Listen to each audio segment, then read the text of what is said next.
हनुमान के मुख से सीता का समाचार पाकर रामचंद्र जी अत्यंत प्रसन्न हुए और कहने लगे, हनुमान ने बहुत भारी कार्य किया है, भूतल पर ऐसा कार्य होना कठिन है। इस महासागर को लांघ सकने की क्षमता गरुड़, वायु और हनुमान को छोड़कर किसी दूसरे में नहीं है। देवताओं, राक्षसों, यक्षों, गंधर्वों तथा दैत्यों द्वारा रक्षित लंका में प्रवेश करके उसमें से सुरक्षित निकल आना केवल हनुमान के लिए ही संभव है। इन्होंने समुद्र लंघन आदि कार्यों के द्वारा अपने पराक्रम के अनुरूप बल प्रकट करके एक सच्चे सेवक के योग्य सुग्रीव का बहुत बड़ा कार्य संपन्न किया है। स्वामी द्वारा दिए गए कार्य को सेवक उत्साह तथा लगन से पूरा करे तो वह श्रेष्ठ होता है। जो सेवक कार्य तो पूर्ण कर दे किंतु बिना किसी उत्साह के पूरा करे, वह मध्यम होता है और आज्ञा पाकर भी कार्य न करने वाला सेवक अधम कहलाता है। हनुमान ने स्वामी के एक कार्य में नियुक्त होकर उसके साथ ही दूसरे महत्वपूर्ण कार्यों को भी पूरा किया है और सुग्रीव को पुनर्तः संतुष्ट कर दिया है। आज मेरे पास पुरस्कार देने योग्य वस्तु का अभाव है। ये बात मेरे मन कसक उत्पन्न कर रही है कि यहाँ जिसने मुझे ऐसा प्रिय संवाद सुनाया, उसका मैं कोई वैसा ही प्रिय कार्य नहीं कर पा रहा हूँ। अतः इस समय मैं इन महात्मा हनुमान को केवल अपना प्रगाढ़ आलिंगन प्रदान अपना सर्वस्व से समर्पित करता हूँ।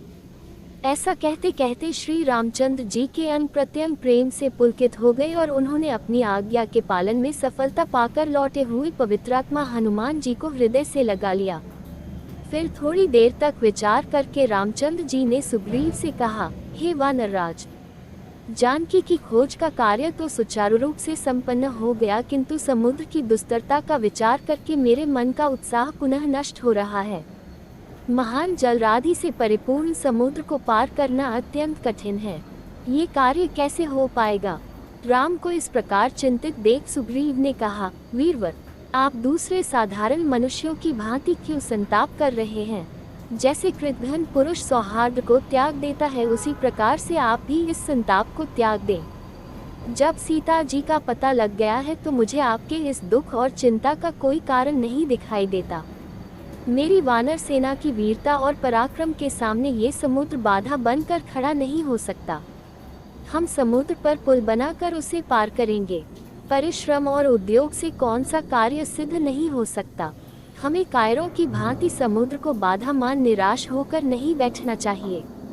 सुग्रीव के उत्साहपूर्ण शब्दों से संतुष्ट होकर राघव हनुमान से बोले, हे वीर हनुमान, कपिराज सुग्रीव की पुल बनाने की योजना से मैं सहमत हूँ। ये कार्य शीघ्र आरंभ हो जाए, ऐसी व्यवस्था तो सुग्रीव कर ही देंगे। इस बीच तुम मुझे रावण की सेना, उसकी शक्ति, युद्ध कौशल, दुर्गों आदि के विषय में विस्तृत जानकारी दो। मुझे विश्वास है कि तुमने इन सारी बातों का अवश्य ही विस्तार पूर्वक अध्ययन किया होगा। तुम्हारी विश्लेषण क्षमता पर मुझे पूर्ण विश्वास है। रघुनाथ जी का आदेश पाकर पवन पुत्र हनुमान ने कहा, हे सीतापते, लंका जितनी ऐश्वर्य तथा समृद्धि से युक्त है, उतनी ही वह विलासिता में डूबी हुई भी है। सैनिक शक्ति उसकी महत्वपूर्ण है। उसमें असंख्य उन्मत्त हाथी, रथ और घोड़े हैं। बड़े बड़े पराक्रमी योद्धा सावधानी से लंकापुरी की रक्षा करते हैं। उस विशाल नगरी के 4 बड़े बड़े द्वार हैं। प्रत्येक द्वार पर ऐसे शक्तिशाली यंत्र लगे हुए हैं जो लाखों की संख्या में आक्रमण करने वाले शत्रु सैनिकों को भी द्वार से दूर रखने की क्षमता रखते हैं। इसके अतिरिक्त प्रत्येक द्वार पर अनेक बड़ी बड़ी शतघनी तोप रखी हुई है जो विशाल गोले छोड़कर अपनी अग्नि से समुद्र जैसी विशाल सेना को नष्ट करने की सामर्थ्य रखती है। लंका को और भी अधिक सुरक्षित रखने के लिए उसके चारों ओर अभेद्य स्वर्ण का परकोटा खींचा गया है। परकोटे के साथ साथ गहरी खाइयां खुदी हुई हैं जो अगाध जल से भरी हुई हैं। उस जल में नक्र, मकर जैसे भयानक हिंसक जल जीव निवास करते हैं। परकोटे पर थोड़े थोड़े अंतर से बुर्ज बने हुए हैं। उन पर विभिन्न प्रकार के विचित्र किंतु शक्तिशाली यंत्र रखे हुए हैं। यदि किसी प्रकार से शत्रु के सैनिक परकोटे पर चढ़ने में सफल हो भी जाए तो ये यंत्र अपनी चमत्कारिक शक्ति से उन्हें खाई में धकेल देते हैं। लंका के पूर्वी द्वार पर 10 सहस्त्र पराक्रमी योद्धा शूल तथा खड्ग लिए सतर्कतापूर्वक पहरा देते हैं। दक्षिण द्वार पर 1 लाख योद्धा अस्त्र शस्त्रों से सुसज्जित होकर सदैव सावधानी की मुद्रा में खड़े रहते हैं। उत्तर और पश्चिम के द्वारों पर भी सुरक्षा की ऐसी ही व्यवस्था है। इतना कुछ होते हुए भी आपकी कृपा से मैंने उनकी शक्ति काफी क्षीण कर दी है, क्योंकि जब रावण ने मेरी पूंछ में कपड़ा लपेट कर आग लगवा दी थी तो मैंने उसी जलती हुई पूंछ से लंका के दुर्गों को या तो समूल नष्ट कर दिया या उन्हें अपार क्षति पहुंचाई है। अनेक यंत्रों की दुर्दशा कर दी है और कई बड़े बड़े सेनापतियों को यमलोक भेज दिया है। अब तो केवल सागर पर सेतु बांधने की देर है, फिर तो राक्षसों का विनाश होते अधिक देर नहीं लगेगी। हनुमान के मुख से सीता का समाचार पाकर रामचंद्र जी अत्यंत प्रसन्न।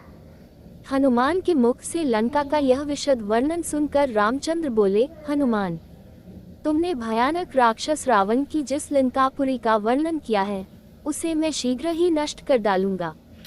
सुग्रीव, अभी विजय नामक मुहूर्त है और इस मुहूर्त में प्रस्थान करना अत्यंत उपयुक्त है, अतः तुम तत्काल प्रस्थान की तैयारी करो। आज उत्तरा फाल्गुनी नामक नक्षत्र है, कल चंद्रमा का हस्त नक्षत्र से योग होगा, इसलिए हे सुग्रीव, हम लोगों का आज ही सारी सेनाओं के साथ यात्रा आरंभ कर देना ही उचित है। इस समय जो शकुन प्रकट हो रहे हैं उन्हें देखकर यह विश्वास होता है कि मैं अवश्य ही रावण का वध करके जनकनंदिनी सीता को ले आऊंगा। रघुनाथ जी के वचन सुनकर महापराक्रमी वानशिरोमणि सुग्रीव ने वानर सेनापतियों को यथोचित आज्ञा दी और समस्त महाबली वानरगण अपनी गुफाओं और शिखरों से शीघ्र ही निकलकर उछलते कूदते हुए चलने लगे। उनमें से कुछ वानर उस सेना की रक्षा के लिए उछलते कूदते चारों ओर चक्कर लगाते थे, कुछ मार्ग शोधन के लिए कूदते फांदते आगे बढ़ते जाते थे, कुछ वानर मेघों के समान गरजते, कुछ सिंहों के समान दहाड़ते और कुछ किलकारियां भरते हुए दक्षिण दिशा की ओर अग्रसर हो रहे थे। इस प्रकार से लाखों और करोड़ों वानर आगे आगे श्री रामचंद्र, लक्ष्मण और सुग्रीव को लेकर जय जयकार करते हुए सागर तट की ओर चल पड़े। श्री रामचंद्र की जय और रावण की क्षय की घोषणाओं से दसों दिशाएं गूंजने लगी। कुछ वानर बारी बारी से दोनों भाइयों को अपनी पीठ पर चढ़ाए लिए जा रहे थे। उनको अपनी अपनी पीठ पर चढ़ाने के लिए वे एक दूसरे से प्रतिस्पर्धा करने लगे। उनकी तीव्र गति के कारण समस्त वातावरण धूली धूसरित हो रहा था। अंबर धूमिल हो गया था और आकाश में चमकता हुआ सूर्य भी फीका पड़ गया था। जब वह सेना नदी नालों को पार करती तो उनके प्रवाह भी उसके कारण परिवर्तित हो जाते थे। चारों ओर वानर ही वानर दिखाई देते थे। वे मार्ग में कहीं विश्राम लेने के लिए भी एक क्षण को नहीं ठहरते थे। उनके मन मस्तिष्क पर केवल रावण छाया हुआ था। वे सोचते थे कि कब लंका पहुंचे और कब राक्षसों का संहार करें। इस प्रकार राक्षसों के संहार की कल्पना में लीन यह विशाल वानर सेना समुद्र तट पर जा पहुंची। अब वे उस क्षण की कल्पना करने लगे जब वे समुद्र पार करके दुष्ट रावण की लंका में प्रवेश करके अपने अद्भुत पराक्रम का प्रदर्शन करेंगे। सागर के तट पर एक स्वच्छ शिला पर बैठ राम सुग्रीव से बोले, हे सुग्रीव, हम सागर के तट तक तो पहुंच गए। अब यहाँ मन में फिर वही चिंता उत्पन्न हो गई कि इस विशाल सागर को कैसे पार किया जाए। अपनी सेना की छावनी यही डालकर हमें इस समुद्र को पार करने का उपाय सोचना चाहिए। इधर जब तक हम इसका उपाय ढूंढें, तुम अपने गुप्तचरों को सावधान कर दो कि वे शत्रु की गतिविधियों के प्रति सचेत रहें। कोई वानर अपने छावनी से अकारण बाहर भी न जाए, क्योंकि इस क्षेत्र में लंकेश के गुप्तचर अवश्य सक्रिय होंगे। रामचंद्र जी के निर्देशानुसार समुद्र तट पर छावनी डाल दी गई। समुद्र की उत्तुंग तरंगे आकाश का चुंबन कर अपने विराट रूप का प्रदर्शन कर रहा था। संपूर्ण वातावरण जलमय प्रतीत होता था। आकाश में चमकने वाला नक्षत्र समुदाय सागर में प्रतिबिंबित होकर समुद्र को ही आकाश का प्रतिरूप बना रहा था। वानर समुदाय समुद्र की छवि को आश्चर्य, कौतुक और आशंका से देख रहा था।